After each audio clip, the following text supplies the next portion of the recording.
avec la question de Johanna. Hop. Eh bien, bienvenue à tous. Donc, c'est un webinaire de présentation pour le projet Plantons des haies. L'objectif, alors vous êtes tous invités parce que vous avez sûrement répondu au questionnaire de recensement que Biocentre a pu envoyer cet hiver, ou alors vous êtes en contact avec Impact 37, l'un ou l'autre. Donc on vous a convié aujourd'hui pour vous présenter le projet, en quoi il consiste, comment on va vous accompagner, sur quoi on a été retenu, quels sont les partenaires et voilà, qui fait quoi en gros, comment. Et puis on aura une petite présentation aussi sur Végétal Local rapidement par Luc Van Creye-Lynch. Donc je suis Marine Carasset, je suis conseillère territoire à Biocentre. J'aide à la coordination de ce projet avec Betty Verneau, qui est notre chargée de mission biodiversité à Biocentre et qui est arrivée récemment au mois d'avril, mars ou avril. Betty, si tu peux mettre juste ta caméra 2 minutes pour que les gens te voient, parce que tu seras quand même la personne aussi référente. Comme on n'a pas de masque, on va en profiter pour voir les visages de tout le monde. J'aimerais bien, mais toutes les caméras sont bloquées, j'ai l'impression. Ok, bon bah écoute, je sais pas, c'est pas moi qui l'ai bloqué, mais pourquoi pas. Hop. Alors, le plan de relance Plantons des haies, qu'est-ce que c'est? Le plan de relance, donc c'est la mesure haie du plan de relance qui vise à renforcer effectivement la capacité des projets de plantation de haies ou d'alignement d'arbres intraparcellaires. C'est une mesure qui concerne toutes les surfaces agricoles, donc l'ensemble de la superficie des terres arables, des prairies permanentes ou temporaires et des cultures permanentes. Donc à l'objectif national, l'État a affiché un objectif de 7000 km plantés avec une enveloppe nationale de 50 millions d'euros, sachant que l'engagement des dossiers doit être fait avant le 31 décembre 2022 avec une limite de paiement au 31 décembre 2024. En ce qui est de l'objectif régional, on a un objectif de 700 km de haies plantées avec une enveloppe régionale de 4,9 millions d'euros. Donc c'est un appel à projet qui est géré par la DRAF à l'échelle régionale, bien sûr, avec des dossiers qui sont instruits par les DDT. Donc la mesure Plantons des haies, c'est 2 axes principaux. Un premier axe qui vous concerne vous directement, agriculteurs, avec un soutien à l'investissement, donc de l'investissement non productif sur la mesure du PCAE, mesure 4.4, et des investissements productifs, agroforesterie, mesure 8.2. Et un volet qui est axé animation et accompagnement technique à la réalisation des projets de plantation. Donc là, ça concerne toutes les structures d'accompagnement, dont le multi-partenariat qu'on vous présente aujourd'hui, avec un volet accompagnement collectif et un volet suivi individuel. Voilà. Donc des structures associatives, collectivités, syndicats pouvaient répondre à cet appel à projet animation et accompagnement technique à la DRAF au mois de mars. Je vais laisser la parole à Betty pour le contenu et les objectifs du projet. Surtout, n'hésitez pas si vous avez des questions pendant les présentations à les mettre dans le chat. Et puis, de toute façon, à chaque partie, on vous laissera un peu de temps de questionnement. Voilà. Oui, alors concernant le contenu et les objectifs du projet, donc comment est venu ce projet concernant les acteurs. Donc d'une part, il y a eu une prise en compte de la diversité, il y a une prise en compte de la disparition des haies en région Centre-Val de Loire par les acteurs, que ce soit du milieu agricole et naturaliste, donc depuis plusieurs années. En parallèle, il y a eu aussi une volonté de la part du réseau bio et Impact de répondre aux attentes d'accompagnement d'agriculteurs intéressés pour la plantation de haies. Donc, que ce soit sur la partie technique pour déterminer quelles espèces implanter, où implanter et comment le faire. Et aussi donc sur la partie administrative, donc là pour accompagner justement les agriculteurs identifiés à monter le dossier de demande de subvention, contacter les pépiniéristes et tout ce qui s'ensuit. Et un troisième point, donc ce projet se coordine à l'échelle régionale avec différents partenaires impliqués dans chaque département, comme on va le voir juste après. Marine, si tu peux changer de diapo. Voilà, donc comme vous le savez, il y a 2 volets, donc pour l'animation et l'accompagnement technique à la réalisation. Donc un premier volet qui est l'accompagnement collectif. Donc pour le contenu, il s'agira d'un petit document de communication, d'organiser des journées de sensibilisation donc sur les haies, aussi sur l'agroforesterie intraparcellaire, mais également sur la production de plants et plus particulièrement le végétal local. Et ces sensibilisations seront complétées par des journées techniques d'entretien, donc plutôt à la suite de la plantation des haies. Et donc ça concerne 100 agriculteurs qui ont pu être identifiés à la suite du questionnaire.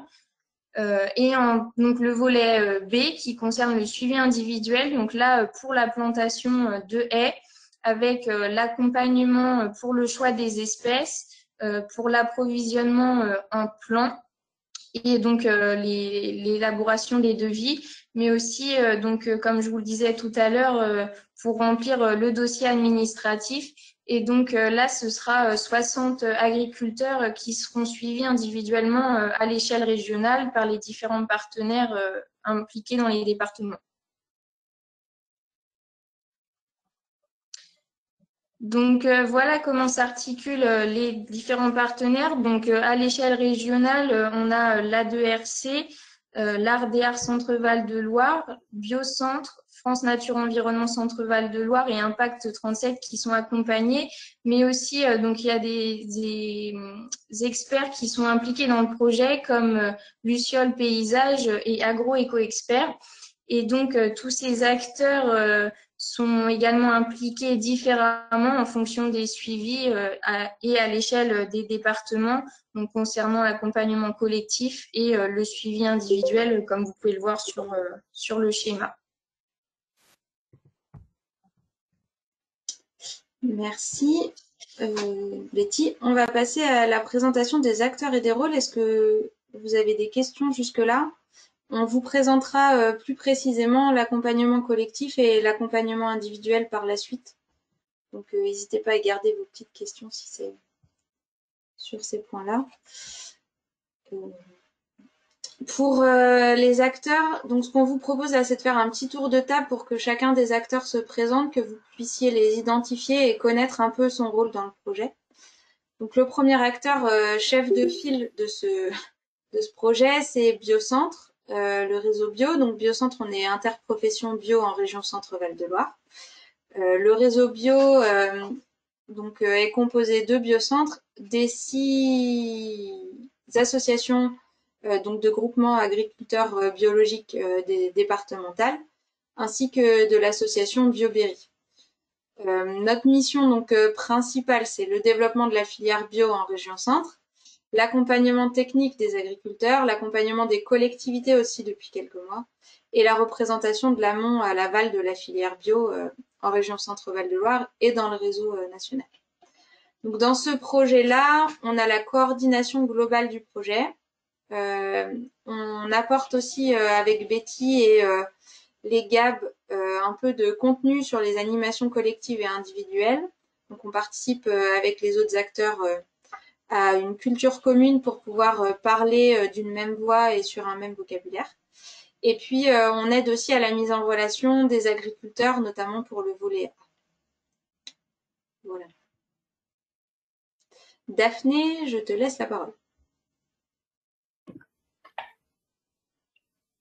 C'est bon, tout le monde me voit. Bonjour à tous, je suis Daphné Marquez, je suis coordinatrice biodiversité à France Nature Environnement Centre-Val de Loire, qui est la fédération des associations de protection de la nature et de l'environnement en région. On a en tout 16 associations qui nous sont fédérées et plus particulièrement sur ce projet-là, il y a 6 associations du réseau qui vont participer notamment à la partie accompagnement individuel. Donc, les missions de notre réseau, c'est de faire émerger des projets d'ampleur régionale ayant pour but d'assurer la préservation du patrimoine naturel, le partage équitable des ressources et être relais de la connaissance scientifique. On a une autre mission qui est d'animer et coordonner nos associations affiliées pour les accompagner dans la mise en œuvre de la déclinaison régionale de nos actions sur leur territoire, sensibiliser le grand public et les professionnels sur de nombreuses thématiques et participer au débat public en faisant part de nos positions et être force de proposition pour faire avancer les choses. Alors pour ce projet plus particulièrement, je vais être la coordinatrice de mes associations pour coordonner tout ce qui est préparation et harmonisation de l'accompagnement individuel. On va apporter du contenu également avec la production de classeurs techniques. Et puis donc, pour la partie suivi individuel des agriculteurs, ce seront les associations dont les logos sont affichés sur la slide qui seront les interlocuteurs et on verra tout à l'heure comment ils se répartissent sur le territoire.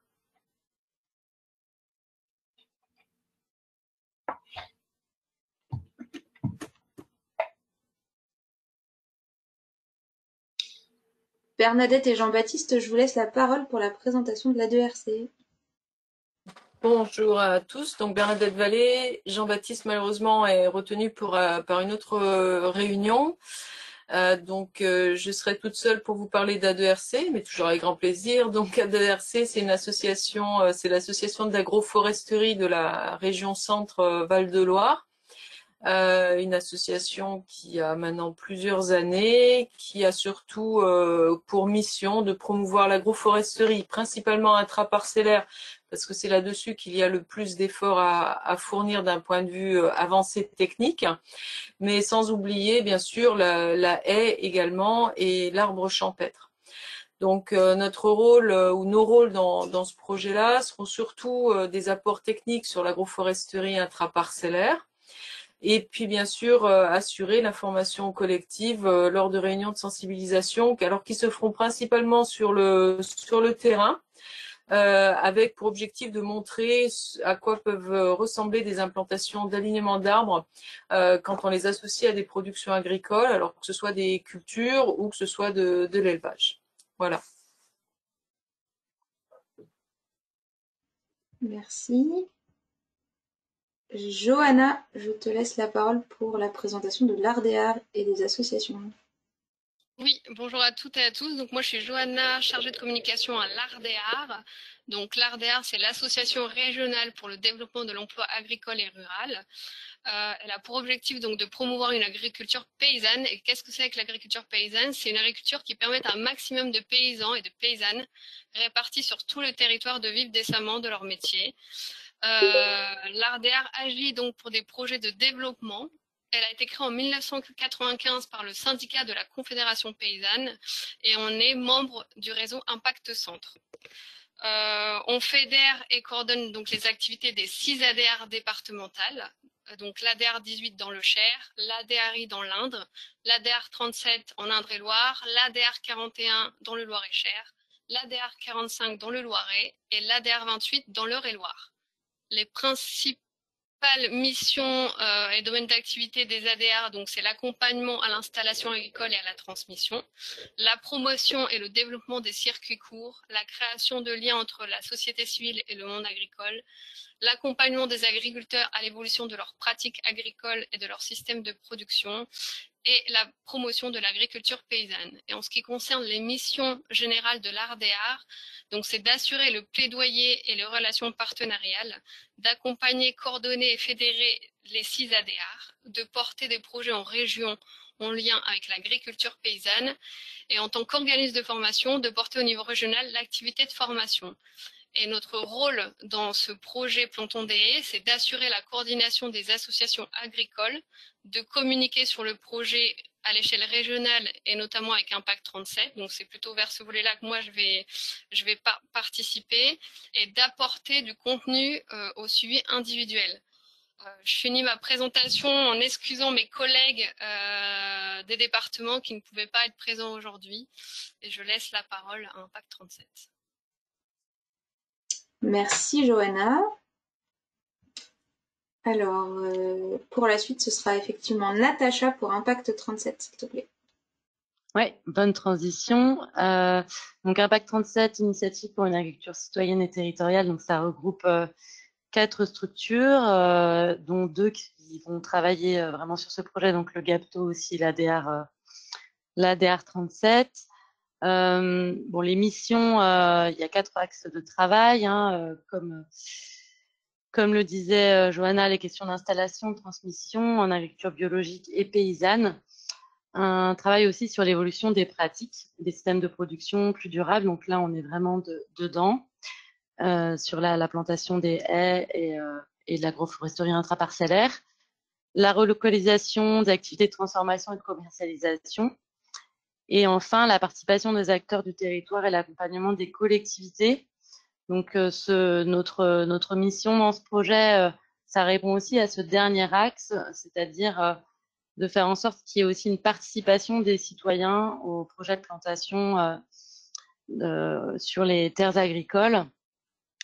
Et on a donc deux missions, la communication là, dont a parlé Johanna, donc avec l'ARDEAR, et l'organisation des rencontres collectives sur le terrain avec l'A2RC, comme l'expliquait Bernadette. Donc la participation aussi des citoyens sur les chantiers participatifs. Et donc sur le 37, on travaille donc avec la CEPANT, donc l'association naturaliste, et le projet s'appelle Aux arbres, etc. Merci.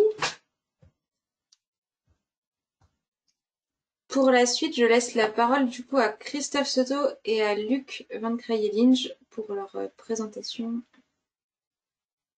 Merci Marine. Bonjour à toutes et à tous. Donc Christophe Soto. Pour ma part, moi je suis expert conseiller indépendant en agroforesterie et agroécologie.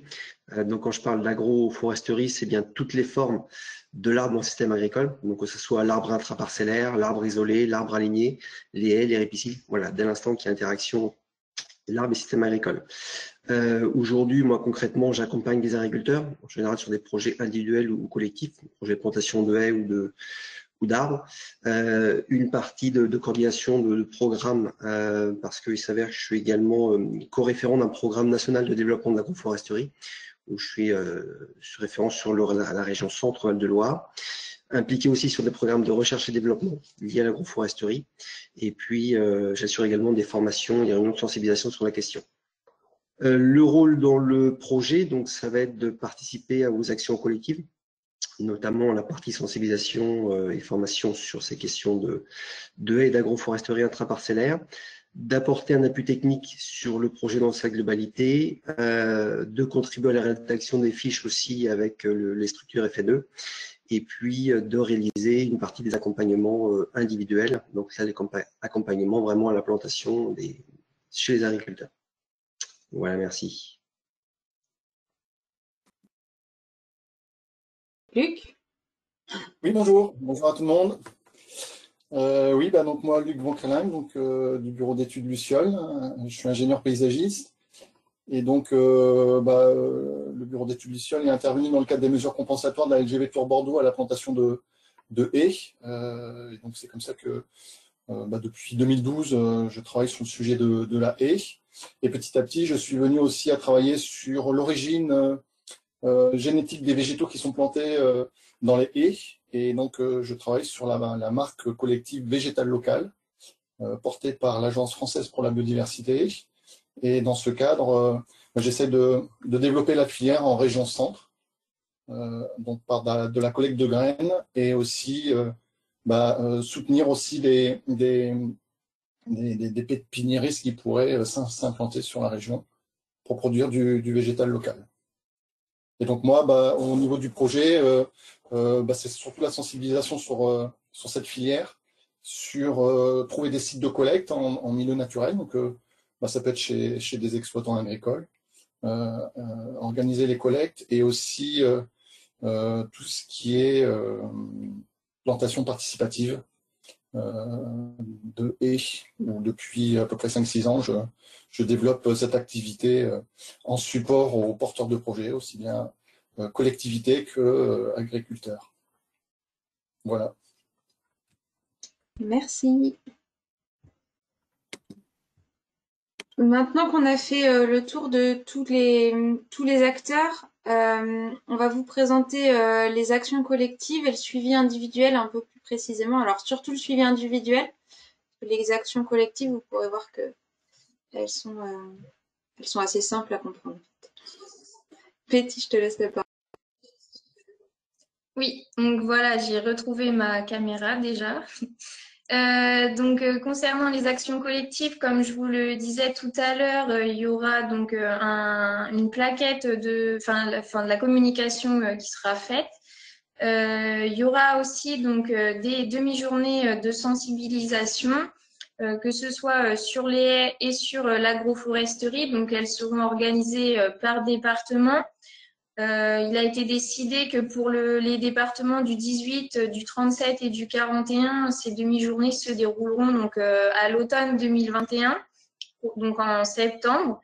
Et pour le 45 et pour le 28, ce sera plutôt début 2022, donc au printemps.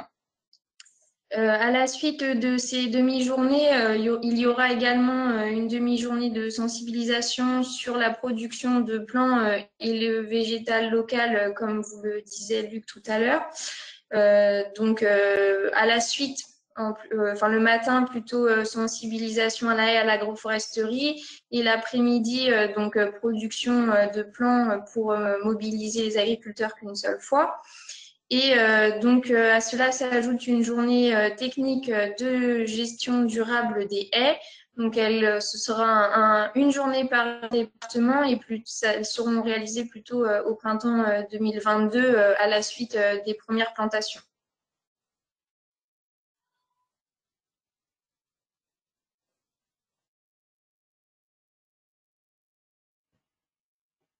Daphné et Christophe, je vous laisse la parole pour la suite. Ouais, du coup, je présentais cette diapo sur le suivi individuel. Donc, du coup, comment ça va se dérouler concrètement avec le porteur de projet, l'exploitant. Il y aura déjà en amont une prise de contact afin de faire le point sur le projet, sur la situation, l'avancement du projet. Est-ce que c'est un projet qui a été déjà un petit peu réfléchi ou mûri ou pas, parce qu'il va falloir prioriser les agriculteurs, parce qu'en fait, on a beaucoup de demandes au niveau du réseau et on ne sera pas en capacité aujourd'hui d'accompagner tout le monde sur la première année. Donc voilà, il va falloir prioriser les dossiers.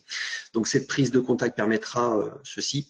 Et puis, elle permettra également de recueillir les données de base au niveau carto, les données générales sur l'exploitation, pour être ensuite plus efficient sur la phase terrain. Qui viendra donc dans un second temps où on se déplacera chez l'exploitant sur là où les parcelles concernées, de manière à discuter concrètement des projets à mettre en œuvre, de voir quels sont les types de sols, les contraintes d'exploitation, technico-économiques au niveau du territoire. Suite à ça, il y aura une précision au niveau des objectifs de l'agriculteur. Pourquoi l'agriculteur souhaite mettre en place une haie ou des haies sur son exploitation? Parce qu'en fonction de l'orientation des objectifs, le type de haie peut différer. Et puis, va enchaîner la phase de co-construction avec l'exploitant sur la plantation, puisqu'en fait, une haie, nous, en tant que conseillers, on a beau définir un type de haie idéal, mais il faut surtout que ça réponde aux besoins de l'agriculteur. Il faut que l'agriculteur s'approprie son projet pour que le projet soit viable et durable. Donc voilà, c'est pour ça qu'on parle bien de co-construction. Et puis après, donc une phase de validation du projet, savoir si tout est bien OK, autant côté technique, opérateur, conseiller, que agriculteur. Et puis suite à ça, nous, en tant qu'opérateur, on vous fournira les éléments techniques sur le projet en disant voilà l'implantation, en point de vue localisation, qu'on aura déjà validé avant. Et puis les essences qui seront implantées, le nombre d'essences, enfin le nombre de plants par essence concernée, le nombre de protections, les types de protection, les paillages, etc. Donc tout ça, ce sera des éléments techniques qu'on vous fournira.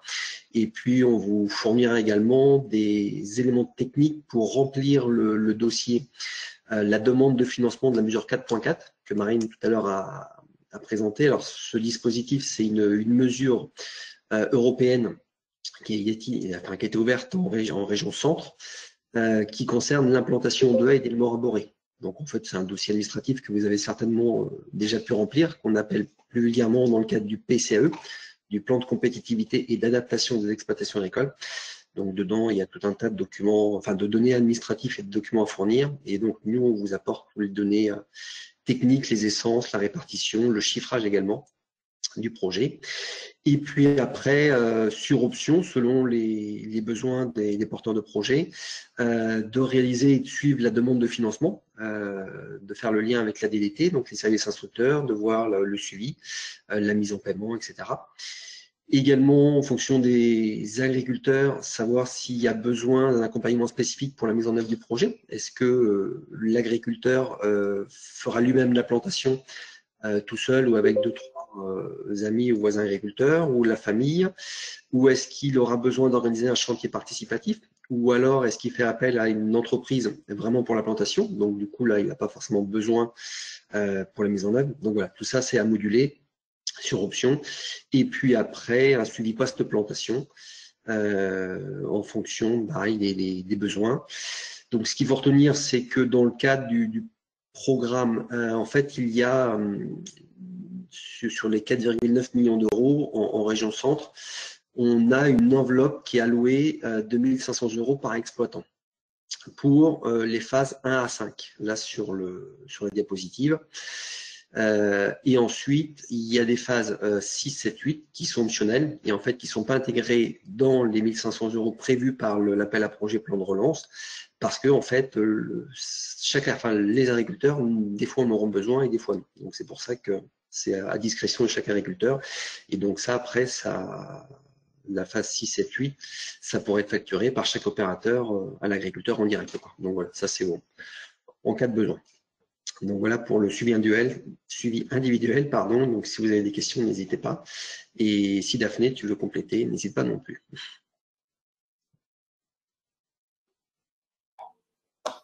Je me permets de présenter donc la répartition des acteurs qui vont faire l'accompagnement individuel avant qu'on puisse recevoir des questions, si vous le voulez bien. Donc, je vous ai remis ici la carte de la région avec l'ensemble des territoires qui vont être couverts ou non d'ailleurs par le projet collectif que nous avons monté. Donc, pour rappel, il y a 60 agriculteurs qui seront suivis sur les 2 années, 2021-2022.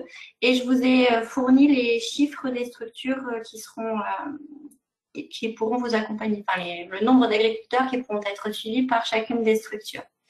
Donc, si on prend le département du 28 de l'Eure-et-Loir, donc c'est Christophe Soto que vous venez d'entendre, qui accompagnera 4 agriculteurs sur ce territoire-là. Sachant qu'il faut savoir que ce n'est pas soit tout en 2021 ou en 2022, on va avoir des compléments pour avoir une totalité faite sur les 2 années. Christophe interviendra également dans l'Eure-et-Loir. Non, il intervient dans l'Eure-et-Loir, mais il interviendra également dans le Loiret et aussi en Indre-et-Loire. Les chiffres, c'est difficile en fin de journée. Voilà. Donc, pour le Loiret, plus spécifiquement, on aura donc Christophe et Loiret Nature Environnement qui, au total, accompagneront 9 agriculteurs.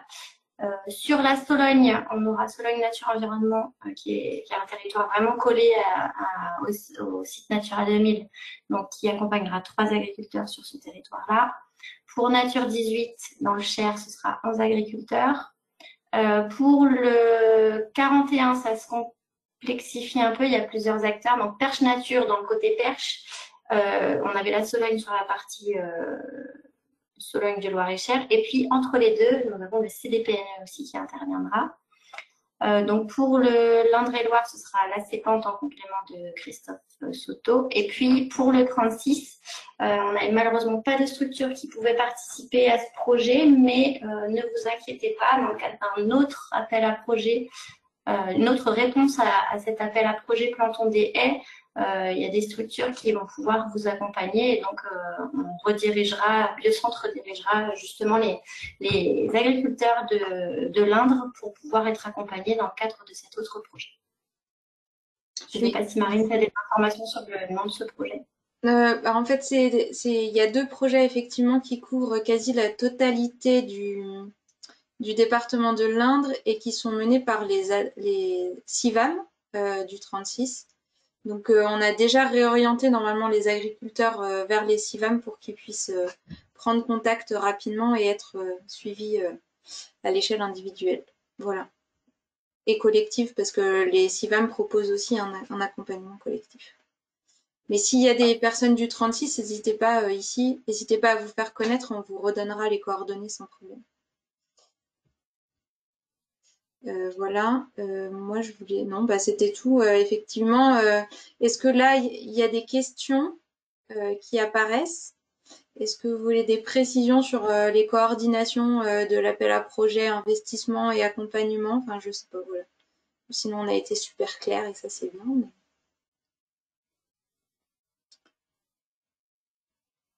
Merci, Belêtre. Pas de questions. C'est gentil.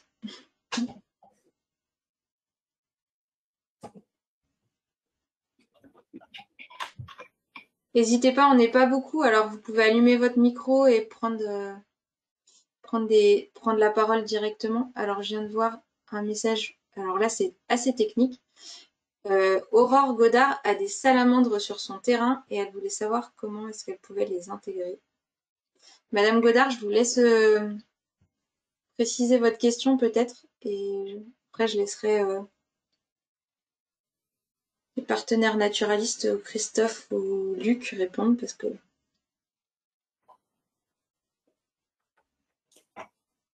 Alors, vous habitez dans le 36. Sachez que dans le cadre de ce projet-là, on n'a personne pour vous accompagner sur la plantation de haies, mais par contre, on a une association qui s'appelle Indre Nature et qui pourrait vous apporter des conseils sur la manière de gérer votre exploitation en prenant en compte les salamandres. Donc, je vais vous donner, si vous voulez, les coordonnées de la structure pour que vous puissiez prendre contact avec eux, si ça vous convient. La transmettre à tout le monde. Par contre, Daphné, un complément, quand tu réponds à Gaudi Lavise dans le 36, c'est indépendamment des salamandres, parce qu'Aurore Godard, sauf erreur de ma part, qui doit être dans le 28. Donc, c'est pour ça. Mais dans le 36, il y a effectivement les CIVAM où, normalement, il y a également, selon le territoire, le PNR de la Brenne aussi, qui travaille sur la question de l'ail du bocage. Donc, voilà, c'est des structures vers lesquelles vous pouvez vous retourner sans problème. Oui, je suis désolée, j'ai confondu, j'ai mixé deux questions en même temps. Donc, pour le 28, si c'est bien ça, tu disais, c'est ça? Oui. Aurore Godard, normalement, c'est 28, oui. On a Eure-et-Loire Nature également qui peut être source de propositions. Donc, je vous donne les coordonnées alors. Pas de souci. Monsieur Bonny, vous avez allumé votre micro. Vous avez oui, bonsoir, oui, je suis arrivé un peu tardivement. Non, ma question, c'est par rapport les financements que vous faites par rapport au PCAE. Est-ce que ça se combine ou c'est complètement des financements indépendants? Oui, alors c'est ce que j'expliquais en fait en introduction. Effectivement, dans le plan de relance, il y a 2 volets. Un volet qui est qui est adressé aux agriculteurs. Et donc, c'est le volet PCAE que vous pouvez connaître, la mesure 4.4 ou la mesure 8.2 pour les connaisseurs. Donc là, c'est des financements à l'investissement, donc qui vous sont directement attribués suite à votre projet de plantation. Et nous, en fait, les 1 500 € dont parlait Christophe, c'est des financements qui sont directement reversés à l'opérateur suite au suivi qu'il pourra avoir fait sur votre exploitation pour vous aider à monter votre projet et donc à faire vos projets d'investissement. Donc en fait, c'est deux financements différents. l'histoire des 1500 €, l'agriculteur en fait n'a pas à intervenir dedans. Vous allez signer une convention de travail avec l'opérateur qui va vous suivre individuellement. Et c'est cette convention qui permettra à l'opérateur de son côté de justifier au financeur le fait qu'il vous a bien accompagné. Voilà. Ok. Merci. Est-ce que c'est plus clair? Est-ce que vous envisagez... Ouais, excusez-moi, peut-être une précision pour qu'on en était sur le PCAE, les 1500 €. Par rapport au dispositif, donc le PCAE ou la mesure 4.4, les financements d'investissement peuvent être cumulés avec les 1500 € comme l'a précisé Marine, tout simplement parce que dans la mesure 4.4, le PCAE, l'ingénierie de projet ou l'accompagnement n'est pas éligible dans le dispositif. Tandis que dans la mesure 8.2, qui concerne l'agroforesterie intraparcellaire, mais également les haies uniquement s'il y a agroforesterie intraparcellaire, là, l'ingénierie de projet, donc l'accompagnement, est éligible dans cette mesure-là. C'est pour ça qu'au niveau national, il y a une enveloppe de 1500 € qui arrive en plus de la mesure 4.4. Voilà. C'est pour ça que voilà, dans le projet, dans l'accompagnement qu'on vous propose, ça ne concernera que les haies en extérieur de parcelles, donc pas l'intraparcellaire. Si vous avez un projet d'intraparcellaire, vous pourrez contacter directement les opérateurs et ce sera compris dans votre investissement, dans votre PCAE. Peut-être une précision, si je peux me permettre. Alors, ça va concerner les haies, qu'elles soient en bordure de parcelles ou dans des parcelles. Ça peut avoir ça peut être une haie intraparcellaire en division de parcelles. Mais on va rester sur le principe des haies. Oui, la différence, ça va être entre haies productives ou non productives. Alors, d'un point de vue biodiversité, une haie est forcément productive. Par contre, pour l'administration, malheureusement, elle est encore considérée comme non productive. C'est pour ça qu'on est sur le dispositif 4.4 sur les investissements non productifs. Ce qui est aberrant, mais voilà. Malheureusement, on fait avec. Mais on est d'accord que c'est une haie productive. Oui, non, c'est pas ce que je voulais dire. C'était justement par rapport à l'administration et au montage du dossier. Est-ce que vous avez prévu de parler un peu justement de comment monter les dossiers PCAE, qu'est-ce que ça va coûter à l'agriculteur, etc. Alors là, dans le webinaire aujourd'hui, on n'avait pas forcément prévu d'aborder cette question-là. Par contre, quand en fait il va être accompagné individuellement, effectivement, oui, les informations lui seront données et les outils pour remplir sa demande de subvention lui seront aussi fournis. Je laisse Daphné et Christophe qui ont travaillé sur le suivi individuel pour répondre à cette question. Oui, donc pour le suivi individuel, en fait, on reprend les éléments qui ont été précisés juste avant pour pouvoir préparer donc le dossier, avoir le plus d'informations possible, co-construire le projet et derrière, au moment on va vous fournir les éléments qui vous permettront de pouvoir justement remplir ce document administratif qu'il faudra remettre à la DDT pour l'instruction. Je ne sais pas si Christophe, tu veux rajouter quelque chose? Ouais, peut-être juste un petit mot. Ce qu'on a prévu aussi et anticipé, c'est certainement de faire un petit guide technique, une petite fiche de synthèse pour expliquer comment remplir ou quelles sont les étapes, enfin les points importants dans le dossier. Dans le dossier de demande d'aide à remplir, parce que c'est vrai qu'il y a des agriculteurs qui le gèrent très bien, d'autres un petit peu moins. Donc voilà, c'était une manière de prévoir et d'anticiper et de faciliter la chose pour le demandeur. Ouais. Je pense que Jean-François, la question qu'il y avait aussi derrière son questionnement, c'était de savoir à quel taux est-ce qui était éligible peut-être à la mesure du PCAE. Est-ce que vous pouvez juste faire un petit résumé rapide des investissements qui peuvent être pris en charge dans le cadre de la mesure 4.4, le taux de subvention et peut-être la limite seuil minimale pour être éligible? Ouais, alors peut-être une précision, du coup je me permets de prendre la parole sur ce point-là. La mesure 4.4 en région Centre-Val de Loire, les investissements, alors les demandeurs, ça va être les agriculteurs, avec des parcelles situées en région Centre. Les dépenses éligibles, c'est tout ce qui est plan, donc le matériel végétal, les protections, donc protection contre lapins, lièvres, chevreuils, enfin cervidés, etc. Et paillage également, donc le paillage qu'on va installer à la base du plan pendant les premières années, et également la main-d'œuvre. Sur l'ensemble de ces dépenses éligibles, seront financés 80% du projet. Du montant hors taxe. Par contre, oui, toujours hors taxe. Enfin, au niveau agricole, on part toujours hors taxe en entreprise. Donc, ouais, je ne suis pas précisé, mais ouais, merci Marine. C'est sur le montant hors taxe. Et ce qu'il faut savoir, c'est que les dépenses doivent être minimum de 4 125 € par projet, parce que l'aide publique ne peut pas être inférieure à 3 300 €.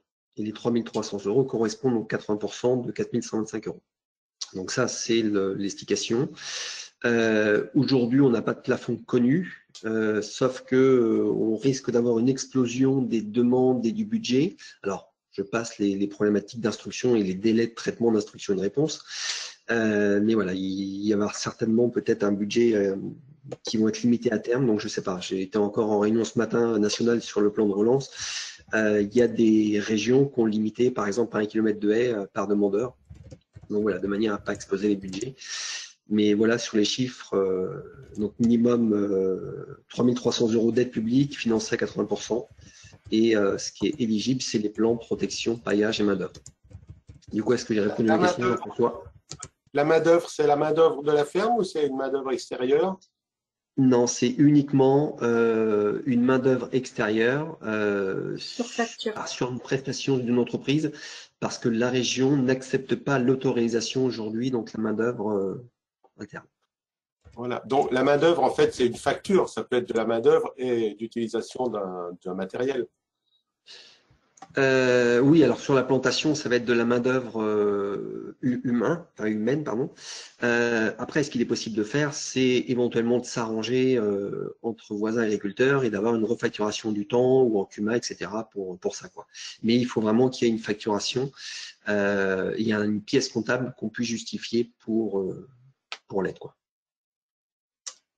Alors, j'ai une question de Julien Noël, juste avant de donner la parole à la ferme de Belêtre. Mais Julien Noël, vu que c'est dans la lignée, demande si les opérations de préparation du sol sont prises en charge, c'est-à-dire creuser, amender, etc.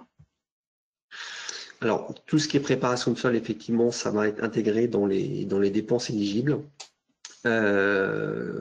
Creuser, j'imagine, c'est tout ce qui est préparation de sous-solage. Émiettage. Les amendements aujourd'hui, c'est à la discrétion des services instructeurs, mais il faut savoir qu'il n'y a pas forcément besoin d'amender une plantation de haies, puisque l'objectif, on est sur des essences forestières, rustiques, qui n'ont pas besoin d'amendement spécifique. Donc là-dessus, on a ces opérations de préparation de sol qui sont en général éligibles par les services instructeurs, enfin les DDT. Merci. Je laisse la parole à la ferme de Belêtre. Si vous pouvez prendre le micro. Merci. Oui, vous nous entendez? Oui, très bien. Ouais, j'avais une question sur la diapo précédente. On voyait un nombre de fermes, un nombre de projets accompagnés par département et par structure. Je me demandais comment avait été déterminé ce nombre-là. Et ensuite, est-ce qu'il y aura une sélection qui serait opérée si le nombre de demandes dépassait le nombre de projets envisagés en suivi? Alors, effectivement, le nombre de demandes est, on le sait déjà, est supérieur en fait au nombre d'accompagnements qu'on est en capacité de faire. Donc, cette répartition-là, elle a été faite par rapport aux réponses qu'on a eues de votre part, enfin du questionnaire qu'on a pu faire cet hiver et des recensements qu'a pu faire Impact 37 et la CEPANT sur le département du 37 spécifiquement. Donc on sait qu'en fait on a presque 120 agriculteurs qui sont intéressés sur des projets de haies, mais qui sont plus ou moins avancés. Donc la sélection, elle se fera par rapport à ça, puisque comme on vous a expliqué, en fait, pour l'instant, les plantations doivent être faites entre maintenant et le 31 décembre 2022. Donc, il y a des agriculteurs et des producteurs qui sont pas encore assez avancés dans tous les cas pour être prêts en 2022. Donc, ceux-là, ils seront accompagnés ultérieurement, peut-être dans le cadre d'un autre appel à projet. On ne sait pas s'il y en aura pour l'instant.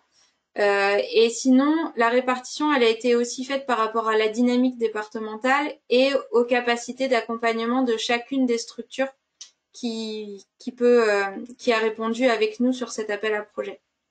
Voilà. Est-ce que j'ai répondu à la question? Oui, juste la partie sélection, est-ce que si par exemple il y a 30 demandes en Indre-et-Loire et qu'il y a possibilité d'accompagner 20 projets, est-ce que c'est uniquement le timing qui entre en compte ou est-ce qu'il y a des critères de sélection qui ont été établis autres? Non, pour l'instant, on n'a pas établi d'autres critères de sélection. Donc, à moins que les... Alors, en fait, on a eu une réunion avant-hier sur le sujet et donc on s'est concerté avec l'ensemble des associations qui vont faire l'accompagnement individuel et Christophe. Et donc, justement, on a discuté de ce besoin de faire des priorisations, on va dire, sur les projets. Donc, ce qu'on n'a pas dit, c'est que par rapport à nos 60 agriculteurs suivis et puis l'objectif de plantation de haies dans le cadre du plan de relance, on s'est visé un minimum de 300 mètres linéaires de haies plantées par exploitation. Donc ça peut être déjà un premier critère de sélection pour les exploitations qui auraient moins de 300 mètres linéaires de haies. Attends, Christophe, je suis en train de me tromper ou on a Non, c'est bon, vas-y. Non, c'est 300 et 500, mais 500 en moyenne et 300 mini. Voilà, 500 en moyenne et 300 minimum pour qu'on puisse atteindre nos objectifs.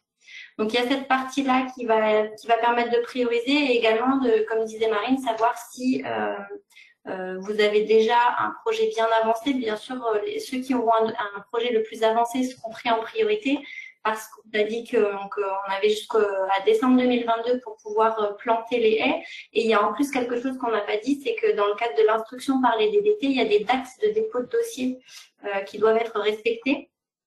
Et donc, il y avait un premier dépôt en fin avril, un deuxième dépôt fin juin. Donc là, ça va être un peu court pour les premiers projets pour pouvoir déposer les dossiers pour fin juin. Donc, il y a un troisième appel à projet là, qui va sortir, mais on n'a pas encore d'informations, mais ce serait plutôt pour un dépôt à l'automne. Donc là, en gros, on va commencer les accompagnements en 2021 en sollicitant les agriculteurs qui sont les plus avancés pour pouvoir déposer un projet à l'automne 2021. Christophe, si tu veux compléter, si j'ai oublié quelque chose. Non, c'est ça. Sur les délais, il n'y a pas de. Sur les dates, il y a trois appels à projets cette année, oui. Ouais, alors on aurait aimé vous accompagner plus tôt pour répondre aux appels à projets d'avril et de juin. Malheureusement, nous, la validation de de la sélection de notre dossier d'accompagnement n'a été faite que mi-mai. Donc, ça a été assez court. On est le 3 juin, donc voilà. On a fait au plus vite. On espère pouvoir améliorer, enfin voilà, répondre au plus de demandes possibles. On est en attente de savoir, voilà, la DRAF aussi, comment ça se met en place. Après, ce minimum de 300 mètres linéaires, il est là pour faire une sélection de dossiers, mais il est aussi là parce que dans tous les cas, 300 mètres linéaires, si vous plantez moins, vous ne serez pas éligible au dossier d'investissement parce que vous n'aurez pas assez de dépenses. Donc voilà, ça va aussi avec. Peut-être ce qui est intéressant de dire, c'est que par rapport au projet qu'on a travaillé initialement en réponse à l'appel à projet en mars et la validation par la DRAF, on a quand même eu une réduction du budget de 2/3. Donc c'est quand même pas négligeable, ce qui impacte inévitablement le nombre d'agriculteurs que l'on peut suivre sur 2021-2022. Donc ça, malheureusement, on a impacté à tous les niveaux, autant sur l'accompagnement, enfin surtout l'accompagnement collectif que le suivi individuel. Juste Si je peux glisser un petit mot là-dessus, parce que j'ai peur que certains agriculteurs soient déçus ou s'inquiètent de la suite en n'étant pas suivis. Juste pour information, faut pas, enfin, vous pouvez déposer un dossier T044 en dehors de l'aspect plan de relance. Les crédits, les lignes de crédit sont ouverts, les accompagnements de terrain existent. Donc si vous vraiment vous craignez ne pas pouvoir être sélectionné ou si vous ne l'êtes pas, voilà, on a beaucoup trop d'agriculteurs aujourd'hui pour pouvoir répondre à tout le monde. Vous pouvez tout à fait déposer votre dossier en dehors de ça. Alors je dis pas ça du tout pour plomber le projet. On a très clairement sur ce projet-là plutôt des difficultés à pouvoir accompagner tout le monde. Hein. Donc voilà, donc il faut pas hésiter à envisager d'autres issues. Le T044 est une ligne ouverte depuis plusieurs années et qui sera encore a priori l'année prochaine. Voilà. Juste un petit mot aussi, j'en profite pour l'aspect intraparcellaire. Qui lui aussi peut bénéficie d'un financement à hauteur de 80% sur les mêmes modalités du T044, c'est-à-dire on est sur l'intraparcellaire, on est sur du T082 ou 8.2 si vous préférez, avec prise en charge toujours de 80% du montant des factures. Ça va depuis la préparation du sol, mais ça inclut également la maîtrise d'œuvre de travaux dans ce cas-là. L'ingénierie de travaux est prise en compte à hauteur de 80% dans le 8.2. Donc là, on a un accompagnement qui est un petit peu plus poussé. Voilà, et qui existe donc là aussi avec des structures qui peuvent vous accompagner le cas échéant. Voilà. Et si vous êtes intéressé par cet accompagnement-là, on vous réorientera bien sûr vers les structures qui peuvent vous accompagner. Alors, j'ai des petites questions sur le chat. Il y a Kitri Le Garec qui demandait quand est-ce que les agriculteurs sauront s'ils sont sélectionnés, entre guillemets. Donc, en fait, les structures d'accompagnement vont prendre contact avec vous dans les semaines qui arrivent pour pouvoir prendre connaissance de votre dossier, de votre avancement et du coup pouvoir vous faire un retour assez rapidement sur l'accompagnement ou pas cette année ou l'année prochaine. Voilà. Alors là, on a une petite précision de la part de la DRAF pour l'AAP le troisième appel à projet T044 du mois de septembre qui sera peut-être légèrement adapté à certaines demandes. Donc, il aura lieu en septembre. Attention, la réponse est en janvier. Janvier, c'est la période où on plante. Et donc, en janvier, il n'y aura plus de plan disponible. On a un total décalage entre les dates de dépôt de dossier, les possibilités de suivi et la réalisation technique sur le terrain. J'ai alerté à plusieurs reprises les DDT et la DRAF à ce sujet-là. Ils n'en ont strictement rien à faire. Donc, voilà, j'attire à nouveau votre attention sur cette question de total décalage de dossiers administratifs avec les délais de réponse et la possibilité de réalisation des projets sur le terrain. Merci. Alors, dernière question. Anaïs B voulait savoir, concernant le statut du demandeur, si une association était éligible au plan de relance, la mesure 4.4 et 8.2. Moi, personnellement, j'ai pas la connaissance de cette information-là. Christophe? Du coup, ouais, je vais répondre. Du coup, alors, pour la mesure 4.4 qui nous concerne principalement aujourd'hui, les associations sont éligibles uniquement si elles exercent une activité agricole. Voilà, donc il y a une destination, une activité agricole pour que la demande soit éligible. Merci. Sachant qu'il y a une petite adaptation à l'étude sur les regroupements d'agriculteurs pour le cas où les dossiers sont inférieurs au seuil d'éligibilité. Donc là, la DRAF étudie la possibilité d'autoriser les projets collectifs, mais pas les associations. Merci. est-ce que si on a fait le tour des questions, je vous propose qu'on passe à la partie suivante, qui est la présentation du coup par Luc du label végétal local. Oui, rebonjour.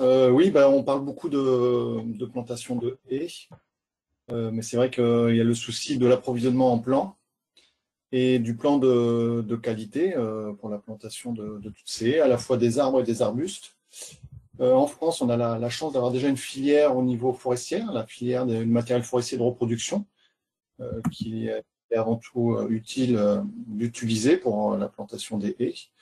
L'objectif, c'est, avec toutes ces demandes de végétaux, c'est de ne pas importer des végétaux sans origine, de Belgique, de Hollande, qui ne sont pas forcément, enfin, pas du tout adaptés au territoire, qui sont de mauvaise qualité. Et donc c'est pour ça qu'on s'est dit de vous présenter un peu la marque végétale locale, qui peut être une solution durable sur la plantation de haies, même si, de toute manière, avec toutes les demandes de plants, tout ne sera pas en marque végétale locale ou sur le matériel forestier de reproduction. Mais il est nécessaire d'utiliser justement ce plan de relance, ce dispositif, pour lancer la filière en région centre. Donc la marque végétale locale est une marque collective pour identifier des végétaux. Donc c'est les végétaux sauvages, indigènes, locaux. Et l'objectif, c'est d'identifier ces végétaux dans des régions d'origine. La région centre est englobée dans une région un peu plus large qui s'appelle Bassin parisien sud pour végétal local. Et dans cette région, on fait des collectes de graines en milieu naturel. Donc un milieu naturel, c'est un milieu qui existait avant 1970 pour être sûr de collecter des graines génétiquement locales, pas collecter des graines sur des plantations récentes au bord d'autoroute ou autre, ça c'est interdit. L'objectif, c'est d'avoir cette génétique locale qui garde en mémoire les fluctuations climatiques de la région et qui sont aussi tout à fait adaptées à la biodiversité, puisque des études ont montré, des études scientifiques ont montré que l'aquilée de Nouvelle-Zélande n'est pas du tout adaptée, elle ne fleurit pas au bon moment chez nous. Et donc, au niveau biodiversité, elle n'est pas du tout adaptée. Donc voilà, c'est ce que je parlais, adaptation génétique. Moi, j'ai fait des retours d'expérience entre des plantations sans origine, l'autoroute A19 par exemple, ou des plantations en végétal local, des plantations de haies, dans le cadre des mesures compensatoires de la LGV Tour Bordeaux. On n'a pas du tout la même qualité des plants qui sont fournis par les pépiniéristes. Et au niveau de la reprise, elle est bien meilleure que sans origine. Donc voilà, diversité génétique aussi dans un lot. On est sûr qu'avec végétal local, quand on fait des collectes, on collecte au minimum sur 30 individus pour faire un lot de graines. On ne collecte pas plus de 30% de l'ensemble des graines qui sont présentes sur un végétal. Et après, l'idée, c'est d'avoir plein de graines différentes de plein d'individus pour avoir cette diversité génétique qui nous garantira qu'avec l'évolution des températures, on aura toujours des individus qui seront résistants dans ces lots collectés. Bon, il faut savoir que depuis 2015, on a des sécheresses estivales. Et donc forcément, quand on fait des collectes de graines en milieu naturel, on collecte sur des végétaux qui sont les plus résistants à l'évolution climatique depuis 2015, puisque c'est les seuls qui réussissent à résister à la sécheresse et à produire des graines. Donc c'est aussi un gage d'adaptation vis-à-vis et de résilience de la future haie qui sera plantée. Et puis après aussi au niveau économie, c'est intéressant parce que l'objectif pour la marque végétale locale en région centre, l'idée, ce serait d'avoir au minimum un collecteur par département qui puisse approvisionner après au minimum un producteur de végétaux par département. Pour l'instant, on a en région centre un collecteur de graines et 0 producteur. Donc il y a un gros travail à faire dans ce sens pour sensibiliser les agriculteurs qui possèdent des structures végétales anciennes, qui puissent justement aider dans la collecte de graines. Il y a une association Promet en Poitou-Charentes qui passe des conventions avec des agriculteurs, et c'est les agriculteurs eux-mêmes qui font les collectes de graines. Donc ça peut être aussi ça, et l'association achète bien sûr les graines qui sont collectées par les agriculteurs. Ça permet de diversifier un peu son activité. Et donc là, voilà, je vous parlais entre 30 et 50 individus au minimum pour la diversité génétique. On peut passer à la diapo suivante. Je ne sais pas si c'est moi, je peux le faire ou pas. Voilà, et la production, quand on produit du végétal local, on le fait sans sélectionner les plants ou les semences. L'objectif, c'est d'avoir une diversité de plants en hauteur, en feuilles. Voilà. C'est à l'opposé des variétés agricoles ou des variétés horticoles qu'on peut trouver dans les jardineries.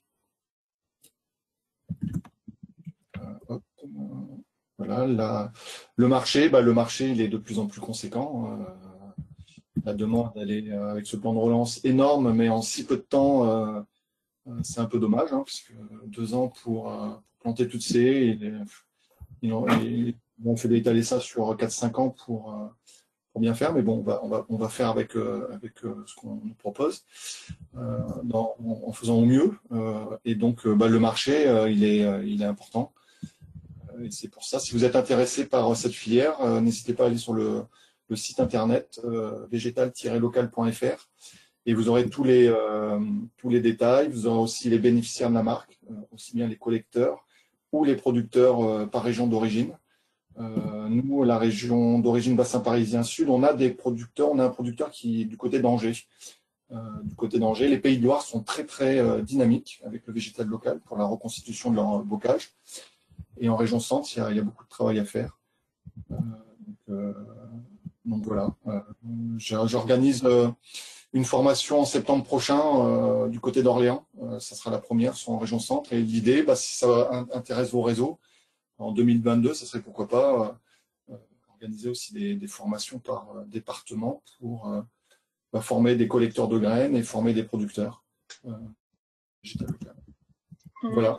On fera passer l'information de ta formation de septembre. Je ne sais pas si les inscriptions sont encore ouvertes. Non. Là, je suis déjà. Il y avait eu des pré-inscriptions parce que j'ai lancé le programme début mai.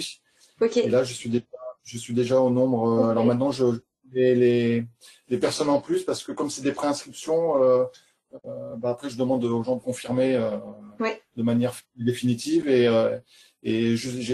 par rapport aux personnes qui sont déjà préinscrites, jusqu'au 13 juin, j'attends les confirmations.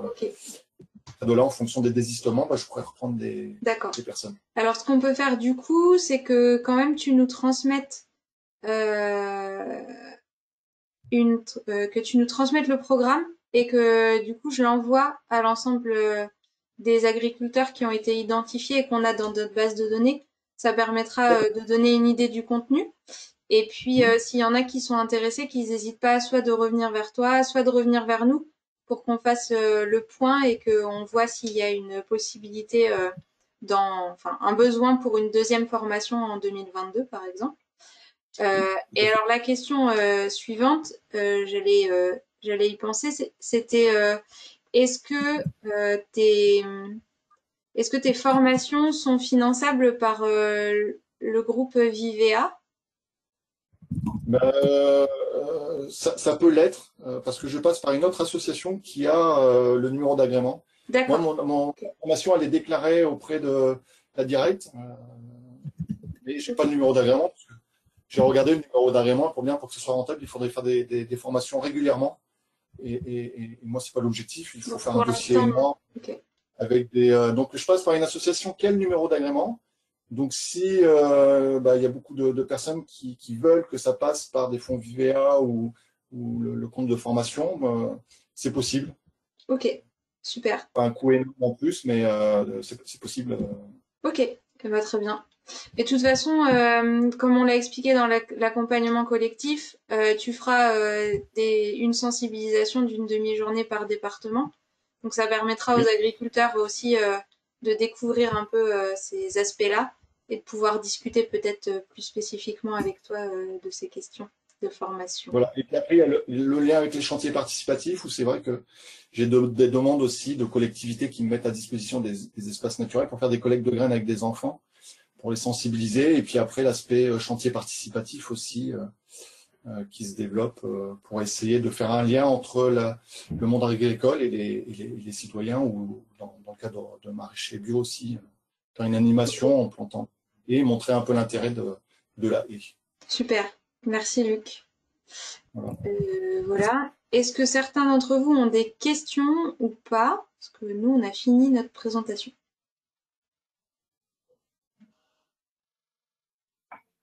Non, ça réagit pas.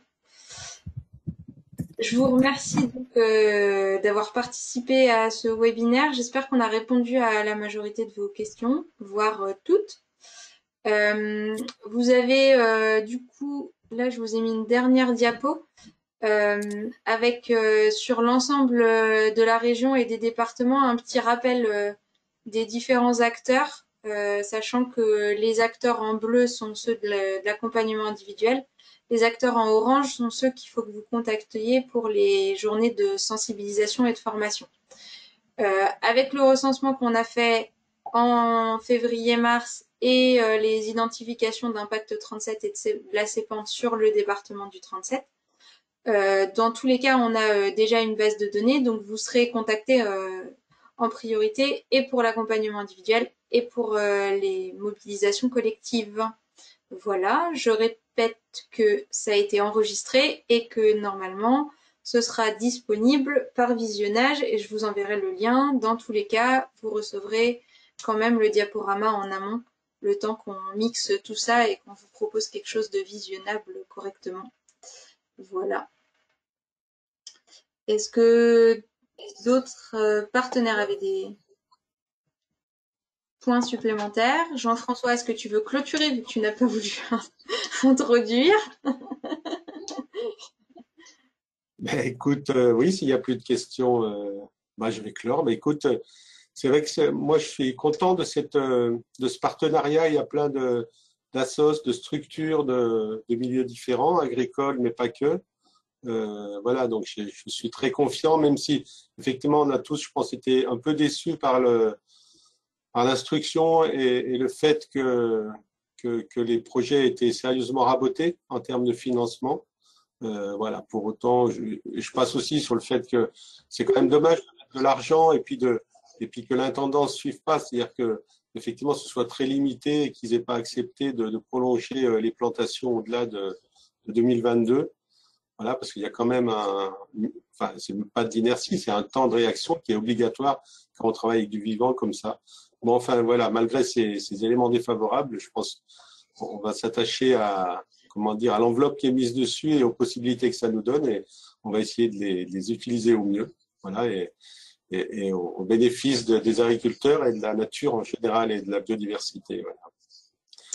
Et donc, merci à tous et puis à bientôt. Et voilà, donc le lien, de toute façon, la dernière slide, tu vas l'envoyer à tout le monde Oui. Est bien. De toute façon, je vais envoyer, je pense qu'on enverra, Johanna, tu me corrigeras ou pas, mais vous êtes meilleure que moi en communication, mais on enverra dans tous les cas le diaporama à l'ensemble des agriculteurs qu'on a dans notre base de données, et dès que la vidéo, l'enregistrement est prêt à être visionnable sur Internet, on vous enverra le lien pour que vous entendiez nos belles voix, etc. Voilà. Ah ouais, tout à fait. Super.